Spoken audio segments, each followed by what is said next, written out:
আমরা যা কিছু বলি আল্লাহর পক্ষ থেকে বলি, নবীরা আল্লাহর পক্ষ থেকে পয়গাম জানিয়েছেন। যেমন ইব্রাহিম নবী বলেছেন, মূর্তি ভেঙে দাও, গুড়িয়ে দাও। রহমাতুল লিল আলামিনের আদর্শের উম্মত তারাও যেমন ভাবে শেখ মুজিবুর রহমান সাহেবের রহমতুল্লাহ আলাইহি তার মূর্তি যখন ভাঙ্গার আন্দোলন করেছেন, এটা দুনিয়ার কোন আন্দোলন না, এই আন্দোলন ইব্রাহিম নবীর আন্দোলন। আমার নবী, আমাদের জাতির পিতা ইব্রাহিম, তিনি আন্দোলন করেছেন মূর্তি ভেঙে দাও। যেই মূর্তির প্রচলন আদ এবং সামুদ জাতি থেকে হয়েছে, ওই মূর্তি রাখা যাবে না। মানুষ মাথা নত করবে একজনের কাছে, তিনি কে? আরো জোরে বলেন। আল্লাহ ডাক দিয়া বলেন, আওয়ালাম ইয়ারাউ আন্নাল্লাহাল্লাযী খালাকাহুম ওয়া আশাদ্দু মিনহুম কুওয়া। এরে বান্দা, তোমরা মনে করতেছো ক্ষমতা আমাদের অনেক আছে, অনেক আছে, আমাদের শারীরিক ক্ষমতা অনেক, দেখতেও দেহটা অনেক। আল্লাহ বলে, গোলাম, আমি আল্লাহ তাআলা কেমন ক্ষমতাওয়ালা আল্লাহ, যে আল্লাহ তোমাদেরকে এত ক্ষমতা দিয়েছি। আমি আল্লাহই তো তোমাদেরকে সৃষ্টি করেছি। একটু চিন্তা করো, আমি আল্লাহর ক্ষমতা কত বড়। আল্লাহু আকবার বলেন। আল্লাহর নবী হুদ আলাইহিস সালাম, তিনি বলেন, আল্লাহ কি মানো, আল্লাহ কি মানো, আল্লাহর সামনে সিজদা করো। আল্লাহ ছাড়া দুনিয়ার কেউ নাই, আল্লাহ ছাড়া আমাদের আপন কেউ নাই। আল্লাহর কাছে মাথা নত করা লাগবে রে ভাই, কারণ একমাত্র আপন হলেন আমার আল্লাহ। দুনিয়ার অন্য কেউ আপন না, একমাত্র আপন হলেন আমার আল্লাহ। ওই আল্লাহকে রাজি করিয়া যদি কবরে যাও, তাহলে দুনিয়াও তোমার শান্তি, আখিরাতেও শান্তি। যে আল্লাহ এত ক্ষমতা দিলেন, ওই ক্ষমতার কথা ভুলিয়া যায় না। যে আল্লাহ এত নিয়ামত দিলেন, ওই নিয়ামতের কথা ভুলিয়া যায় না। আল্লাহর সামনে মাথা নত কর, আল্লাহর গোলামি কর। হুদ আলাইহিস সালাতু ওয়াস সালামকে যতই কথা বলে, কিন্তু হুদ আলাইহিস সালাতু ওয়াস সালামের জাতি তখন তারা মানতে রাজি না। তারা বলেন, ও হুদ পয়গম্বর, ফাতিনা বিমা তাইদুনা ইন কুনতা মিনাস সাদিকিন। হুদ নবী বলেন, হুদ আলাইহিস সালাতু ওয়াস সালাম বলেন, যদি তোমরা আল্লাহর কথা না মানো, তাহলে তোমাদের উপর আসবে আযাব, ভয়ঙ্কর আযাব। কিন্তু ওই জাতি জানে না, নবীর সাথে পাল্লা লাগায় কয় শাস্তি দাও। যেমন বর্তমানেও কিছু মানুষ বলে, আসো খেলা হবে। কথা কর না কেন? আল্লাহ বলেন এই খেলা হবে। নবীদের সাথেও ওই আদ জাতি, হুদ জাতি, ফেরাউনের জাতি, এরাও তেমন ভাবে বলেছিল। আমি আল্লাহ তাআলা তাদেরকে শায়েস্তা করেছি। সুতরাং ওই নবীদের ওয়ারিস উলামায়ে কেরামের সাথেও যারা এই কথা বলবে, আমি আল্লাহ শায়েস্তা করার ব্যাপারে আমি আল্লাহই যথেষ্ট।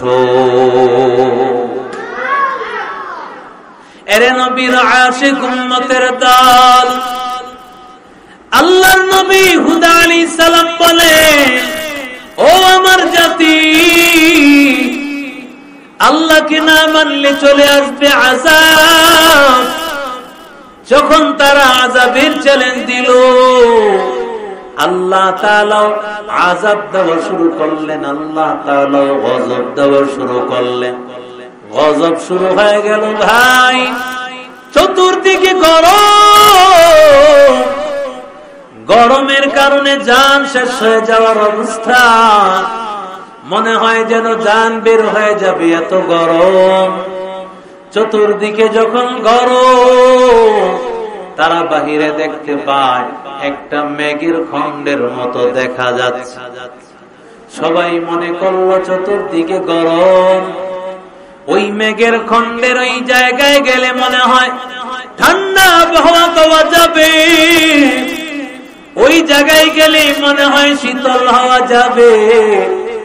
ওই আশায় তারা ওই জায়গায় গিয়ে হাজির। ওই জায়গায় হাজির হওয়ার পর, ওখানে যাওয়ার পর ঠান্ডা আরো বেশি পরিমাণে বাড়তে শুরু করলো। বাড়তে বাড়তে এমন হয়ে গেল, আল্লাহ তাআলা বলেন, আমি আল্লাহ তাআলা ওয়াসাখখারাহা আলাইহিম সাবআ লায়াল ওয়া সামানিয়াতা আইয়ামিন হুসুমান ফাতারাল কওমা ফিহা সারআ কাআন্নাহুম আ'জাযু নাখলিন খাওয়িয়া ফাহাল তারা লাহুম মিন বাকিয়া। আল্লাহ তাআলা বলেন, আদ জাতির উপর আমি আল্লাহ তাআলা সাবআ লায়াল ওয়া সামানিয়াতা আইয়াম, 7 রাত্র 8 দিন লাগাতার আল্লাহ তাআলা আসমান থেকে বৃষ্টি দিলেন। কিসের বৃষ্টি ভাই? পাথরের বৃষ্টি আল্লাহ দিতে লাগলেন। এক একটা পাথর পড়তেছে, পাথরের মধ্যে নাম ঠিকানা আছে।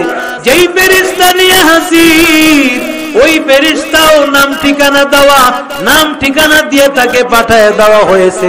কার কাছে ওই পাথরটা পাঠাইবে, ওই তার ঠিকানাও দেওয়া আছে। আল্লাহ তাআলা বলেন, একদিন 2 দিন না, 7 লায়ালি ওয়া সামানিয়াতা আইয়াম, 7 রাত 8 দিন পর্যন্ত আল্লাহ আযাব দিতে লাগলেন। দিতে দিতে এমন হয়েছে, হুসুমান ফাতারাল কওমা ফিহা সারআ, কেউ নাই। মাথা দিয়া যখন পাথর পড়ে যায়, পাথর পড়িয়া বাথরুমের রাস্তা দিয়া সব নারী গুলো পরে শেষ হয়ে যায়। আল্লাহ বলেন, কান্নাহুম আ'জাযু নাখলিন খাওয়িয়া, যেমন ভাবে ওই খেজুরের গাছের কাণ্ডগুলো পুরান হইয়া যেমন ভাবে চূর্ণ বিচূর্ণ হয়ে যায়, আমি আল্লাহ তাআলা মানুষগুলো এত বেশি শক্তিশালী, আল্লাহ তাআলাই শক্তিশালী জাতিটাকে কেমন ভাবে ধ্বংস করে দিলেন। আল্লাহ বলেন, ফাহাল তারা লাহুম মিন বাকিয়া। এরে নবীর আশিক উম্মতের দল, আল্লাহ বলে, ও গোলাম, পাও নাকি আজকে তাদের কোনো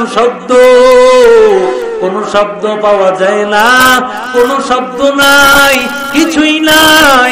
আমি আল্লাহ সব কিছু ধ্বংস করে দিয়েছি, কারণ আমি আল্লাহ তাআলার এমন ক্ষমতা, আমি আল্লাহ তাআলার এমন পাওয়ার, আমি আল্লাহ তাআলা চাইলে সব কিছু করতে পারি। কথা বলেন ঠিক কিনা? একটু জিকির করে লা ইলাহা, পানি নিয়ে আসো,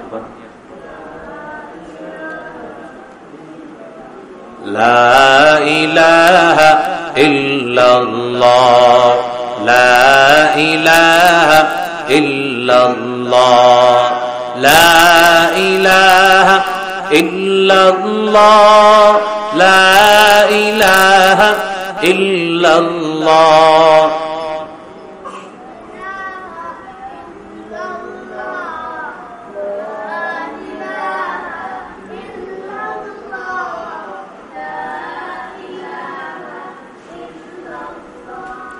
لا إله إلا الله، لا إله، لا إله إلا الله، لا إله، لا إله إلا الله، لا إله إلا الله، لا إله إلا الله، لا إله، لا إله إلا الله محمد رسول الله صلى الله عليه وسلم। এরে নবীর আশিক উম্মতের দল, আল্লাহ তাআলার দিকে মনোনিবেশ হও। কারণ আমার আল্লাহ তাআলার মতো ক্ষমতাওয়ালা কেউ নাই। আমার আল্লাহ তাআলার মতো এত শক্তিধর পৃথিবীর জমিনে আর কেউ নাই। যত বড় সম্রাট বলো, যত বড় ক্ষমতাওয়ালা বলো, আল্লাহ বলেন সবচেয়ে ক্ষমতাওয়ালা আমি মালিক। আমি আল্লাহ সবচেয়ে বড় ক্ষমতাওয়ালা ভাই। ওই আল্লাহ তাআলার কাছে তোমার বাহাদুরি কিছুই না। কারণ কারুন, সাদ্দাত, হামান, ফেরাউন, আবু জাহেল, আবু লাহাব, উতবা, শাইবা কেউ পারে নাই। তুমিও যদি চাও তারপরও তুমি পারবা না। কারণ সবচাইতে বড় ক্ষমতা আর পাওয়ার কার হাতে, জোরে কর। আল্লাহ তাআলার কাছে তওবা করা লাগবে। আল্লাহ তাআলা বলেন, এরে গোলাম, আমি আল্লাহর কাছে তওবা কর। কারণ আমি আল্লাহ তাআলা, বান্দা যখন বিপদে পড়ে যাবি, এক নম্বর ওয়াহুম ইস্তাগফিরুন, আমি আল্লাহ তাআলার কাছে ইস্তিগফার করিয়া ক্ষমা চাইবি। আমি আল্লাহ তাআলা তোরে মাফ করে দিব। আমি আল্লাহ তাআলা ইস্তিগফারকে বড় ভালোবাসি। কারণ যত আযাব গজব হয় সবকিছু আমাদের আমলের কারণে হয়। মা আসাবাকুম মিন মুসিবাতিন ফাবিমা কাসাবাত আইদিকুম ওয়া ইয়াফু আন কাসীর। আল্লাহ তাআলা বলেন, সব তোমাদের হাতের কামাই। আল্লাহর কাছে তুমি মনোনিবেশ হও। দুই নম্বর ওয়াহুম ইয়াতাদাররুন, আল্লাহর কাছে কাকুতি মিনতি করিয়া কান্না কর। আল্লাহর কাছে রোনাজারি করলে আমার আল্লাহ খুশি হয়ে তোকে মাফ করে দিবে। কারণ আমার আল্লাহর কাছে বান্দা যখন চোখের পানি ফালাইয়া বলে, ও মালিক, আয় আল্লাহ তুমি ছাড়া কেউ নাই, আয় আল্লাহ তুমি যদি তারাইয়া দাও, কার কাছে যাব রে মালিক? আমাদের যাওয়ার মতো কোনো রাস্তা নাই। আল্লাহর কাছে বান্দা চোখের পানি ফালাইয়া কাকুতি মিনতি করে যখন বান্দা আল্লাহর কাছে বলবে, আল্লাহ তাআলা বলেন, আমি আল্লাহ তোকে মাফ করে দিব। আমি আল্লাহ গজব উঠায় নিব। আমি আল্লাহ রাজি হয়ে যাব। তিন নম্বর, আমি আল্লাহ যত আযাব গজব দেই কেন বান্দা দেই, লাআল্লাহুম ইলাইহি ইয়ারজিউন। আল্লাহ বলি, রে গোলাম, আমি আল্লাহ আযাব গজব দেওয়ার কারণ হলো আমি আল্লাহর দিকে বান্দা ফিরে আসবে। এরে বান্দা, এই মুসিবতের মধ্যে বাংলাদেশে এমন হালত, আল্লাহর দিকে এখনো মনোনিবেশ হও। মানুষেরা এখনো নামাজ পড়ে না, আল্লাহর কাছে রুনাজারি করে না। মানুষেরা একেবারে ওই পুলিশের হাতে, আজকে সন্ত্রাস বাহিনীর হাতে মানুষেরা শেষ হয়ে যাইতেছে। এরপর মানুষেরা বুঝে না আল্লাহর দিকে মনোনিবেশ হওয়া লাগবে। আল্লাহকে কেঁদে কেঁদে বলা লাগবে, আল্লাহ তুমি ছাড়া আমাদের সাহায্যকারী কেউ নাই। আল্লাহ বদরের যুদ্ধে আল্লাহ যেমন ভাবে আল্লাহ 313 জন সাহাবী, আয় আল্লাহ তুমি সাহায্য করেছো। আয় আল্লাহ আফগানিস্তানে যেমন তুমি সাহায্য করেছো, আয় আল্লাহ ফেরেশতা দিয়া, আয় আল্লাহ আরেকটা সাহায্য আল্লাহ তুমি বাংলাদেশের উপর করো। আয় আল্লাহ এই বাংলাদেশের মানুষের ঈমান বড় দুর্বল, আয় আল্লাহ তুমি চাইলেই সম্ভব হবে। এই বাংলাদেশ মসজিদ মাদ্রাসার দেশ, আলেম উলামার দেশ। আল্লাহর কাছে বলা লাগবে, আল্লাহ আয় আল্লাহ তুমি ছাড়া বান্দার আপন কেউ নাই। আয় আল্লাহ তুমি আমাদের উপর সাহায্য করো। ও ছাত্র ভাইরা, গভীর রাতে উঠিয়া তাহাজ্জুদের জায়নামাজে বলো, আল্লাহ আয় আল্লাহ মাদ্রাসায় নিয়ে আসছো, কোরআনের হাফেজ বানায় দাও, আলেম বানায় দাও। আয় আল্লাহ দেশের উপর শান্তি দাও, রহমত দাও, প্রতিটা ঘরে ঘরে শান্তি দাও। ও মা বোনেরা, গুনাহ ছাড়িয়া দাও, এ অবস্থায় গুনাহ করিও না। আল্লাহর দিকে এখনো সময় আছে। আল্লাহ বলেন আমি আল্লাহ তাআলা কেন এই বিপদ দেই, লাআল্লাহুম ইলাইহি ইয়ারজিউন, যেন বান্দা তুমি আল্লাহর দিকে ফিরে আসো। আসো নামাজের দিকে, গুনাহ ছাড়িয়া দাও, সব ধরনের অন্যায় কাজ ছাড়িয়া দাও, আল্লাহকে ভালোবাসো, আল্লাহর মোহাব্বত দিলে ঢোকাও।